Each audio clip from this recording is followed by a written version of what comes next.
Salut à tous, c'est Léo Motorbike, bienvenue dans l'essai de cette nouvelle Exam Eclipse, donc l'une des dernières voitures de chez Exam, une voiture en édition limitée, mais aussi l'un des derniers vestiges d'une époque de chez Exam qui est maintenant révolue puisqu'on passe maintenant à une nouvelle gamme, à un nouvel intérieur, à de nouveaux produits.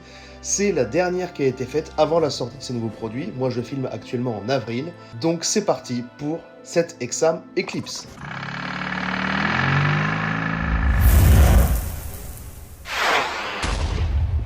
Regardez-moi cet engin. Ah, j'étais obligé de vous la montrer, hein. Mais ça, c'est pas pratique pour filmer les vidéos en intérieur, donc c'est pour ça que je tourne à l'iPhone. Parce que y a une qualité qui est aussi bonne.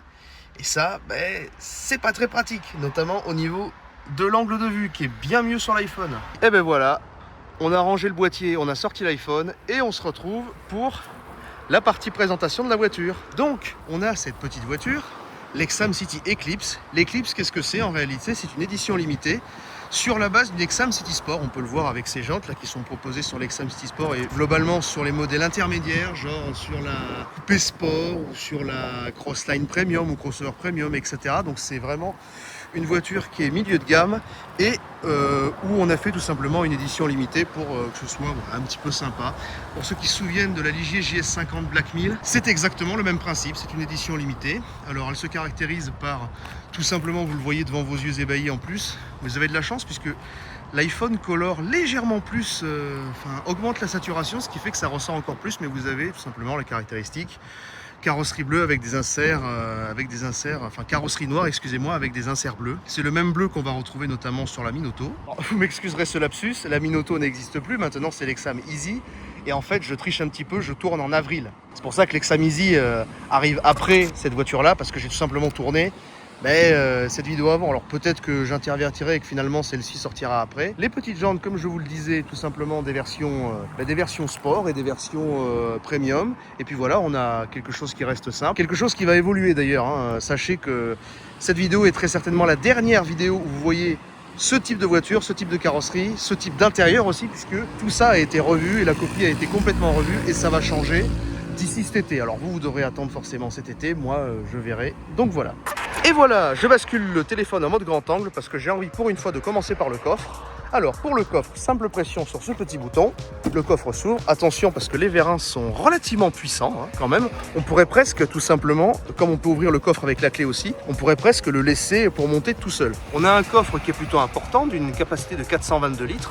Vous voyez qu'on peut très bien rentrer un casque de moto parce que je roule toujours à moto. Mon sac avec mes instruments, mon trépied et le sac du trépied. La tablette d'arrêt de charge, il me semble qu'elle est d'origine. Par contre, la cloison, il faudra rajouter un petit supplément de 100 € si je ne dis pas de bêtises. Et allez, on a fini pour le coffre. On passe à l'intérieur. Allez. Ah. Quand je vous dis qu'ils sont puissants, les vérins. Allez, on y va. Hop, simple pression sur la poignée ici et on s'assied. Je vous mets un point of view, c'est-à-dire vous voyez exactement ce que je vois. Donc vous avez l'intérieur de cet Exam. Les changements sont relativement simples. On a simplement cette bande qui est couleur carrosserie, couleur des inserts carrosserie. Et la voiture est extrêmement simple. On n'a pas le logo chromé, on n'a pas l'écran TFT. Alors, je suis pas sûr de ce que j'avance. Je vous préviens, je suis pas sûr parce qu'à l'heure actuelle, c'est pas sorti, mais il me semble que pour les prochaines, elles auront une grosse tablette comme ça, une grosse tablette.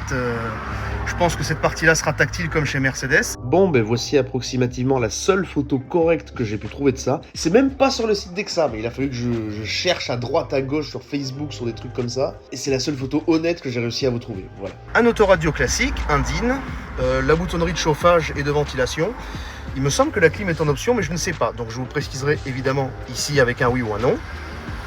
Les vitres électriques évidemment, mais on est en 2026, c'est normal, toutes les voitures ont ça. Le bouton de warning évidemment, la petite boîte à gants. Et bien on est pas mal, les deux petits aérateurs. Ah oui, à savoir que les versions entrée de gamme et milieu de gamme n'ont pas de premier et de quatrième aérateur, c'est-à-dire qu'on aura seulement les aérateurs centraux. Et ceux-ci, ils font office de range stylo, j'ai l'impression. On va zoomer. Ouais, je pense que c'est ça, je pense qu'on va pouvoir mettre un stylo, une petite fleur ou un désodorisant. Ouh, j'allais oublier, les contreportes sur la portière sont aussi couleur carrosserie, couleur insert carrosserie. Donc on se retrouve à l'intérieur de cette voiture et vous pouvez voir que, on a un minimum de place. La voiture est relativement confortable dans la mesure où les fauteuils sont très confortables, c'est assez étonnant. Ils ont toujours été comme ça chez Exam. des fauteuils relativement confortables. Par contre, au niveau des genoux, moi je manque de place. Et pourtant, chez des voitures concurrentes, c'est des marques concurrentes, excusez-moi. Par exemple, sur la Ligier Miley, on a quand même plus de place. Après, bon, la voiture est relativement vivable, hein. On est plutôt bien à son bord. Mais voilà, on a quand même un manque de place. Si vous faites plus d'1m80, c'est tout à fait possible, hein. Moi je fais au moins 1m85, dites-vous.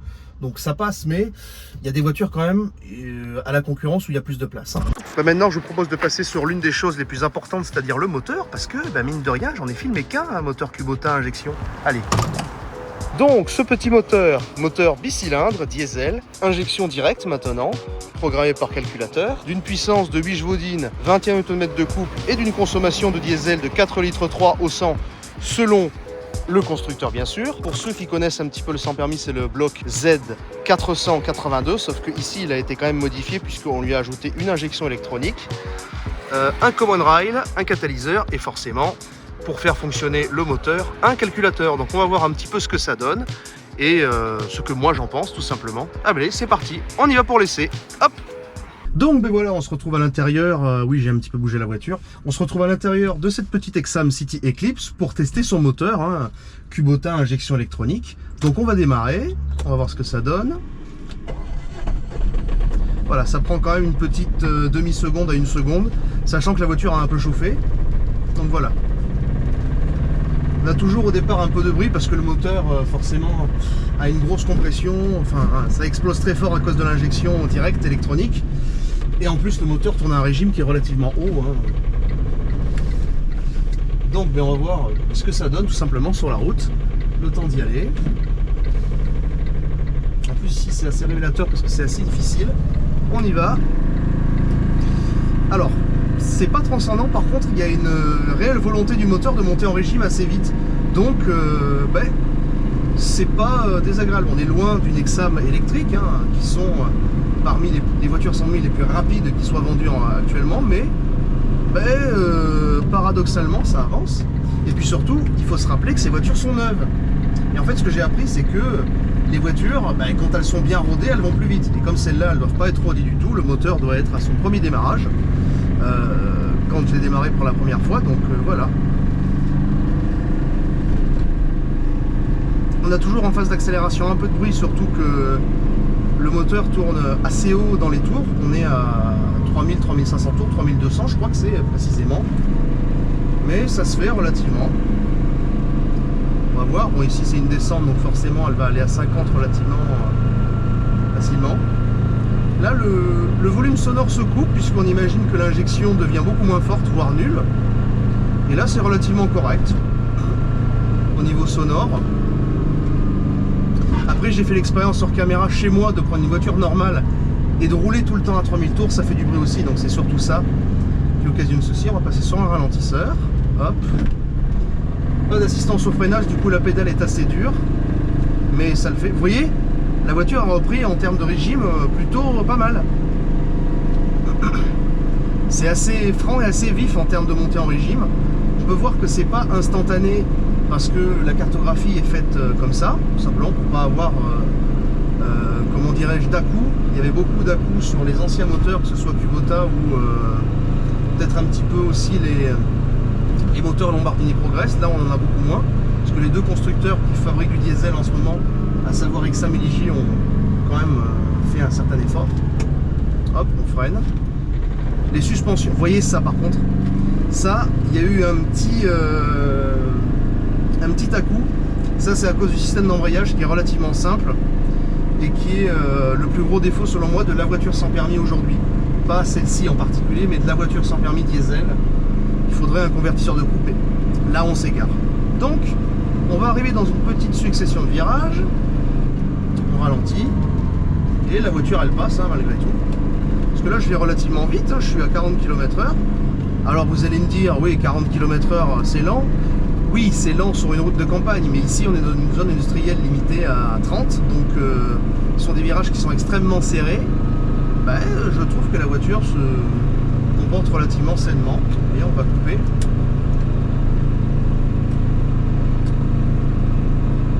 Le moteur fait quand même plus de bruit que la version Euro 4, hein, il faut le dire. L'injection électronique est pour beaucoup, comme je vous le disais. On a à la fois des montées en régime qui sont beaucoup plus franches et qui ont l'air beaucoup plus maîtrisées par le moteur. Le moteur a l'air de savoir ce qu'il fait comparé à l'autre où c'était un petit peu... Ah ben on va voir si ça tourne bien. Je m'y prends un peu tard, donc il faut que je fasse un demi-tour. Une petite manœuvre. Hop. Hop, et on y va. Pas d'assistance sur le volant, mais la démultiplication rend... Là ça marche pas mal, vous voyez.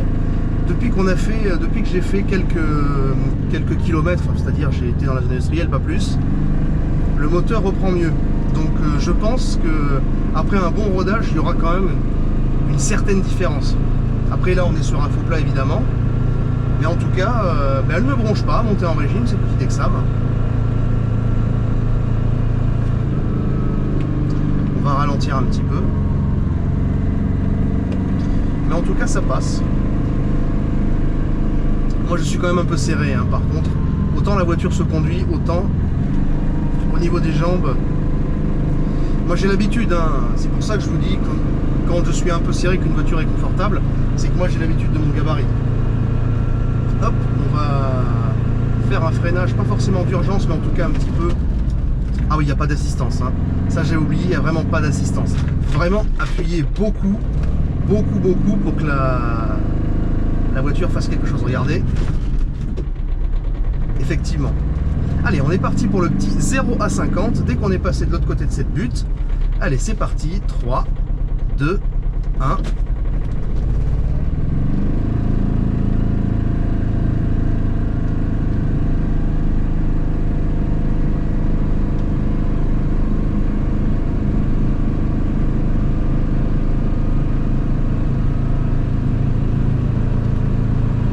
Et voilà, à fond.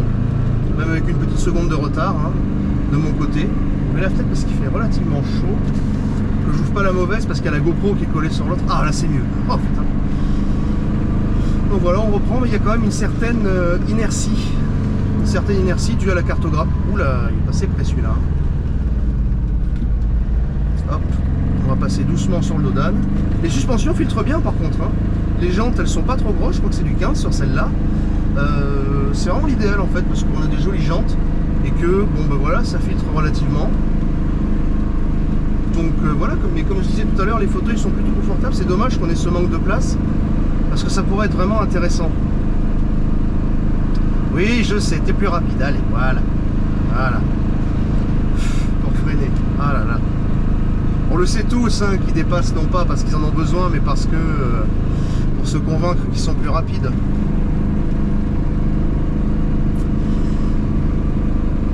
Hop, on arrive ici. Ben, elle se manie bien, hein, cette Exam. De toute façon, je l'ai toujours dit pour l'Exam City, c'est une petite voiture qui se manie bien. Je pense qu'en ville, elle sera très à l'aise puisque l'accélération est pas mal pour la ville. Pour la campagne, c'est un peu juste par contre, mais bon, voilà, ça se fait. Hein. On peut très bien faire des kilomètres, à mon avis, sans trop être fatigué là-dedans. Pour des trajets, parce que c'est une voiture qui est plutôt lente, hein, 50 km/h, voiture sans permis forcément. Mais je pense que pour faire une petite cinquantaine de kilomètres, ça le fera quoi. Il faut 1 heure, 1 heure et demie, parce qu'on n'est jamais à 50 tout le temps. Sans déconner. Vous voyez, regardez, yep. Allez, on y va. Vous voyez, ça c'est le gros problème, c'est que la nénette derrière, voyez bien que je pouvais pas m'engager puisqu'il y avait tout un lot de voitures, j'avais mon clignotant. Et j'ai quand même eu droit à mon petit coup de klaxon, quoi. C'est pour ça que je vous dis, ne vous emmerdez pas, débridez. De toute façon, les gens sont pas contents quand vous êtes là, donc roulez lentement, si ça peut les faire chier un peu.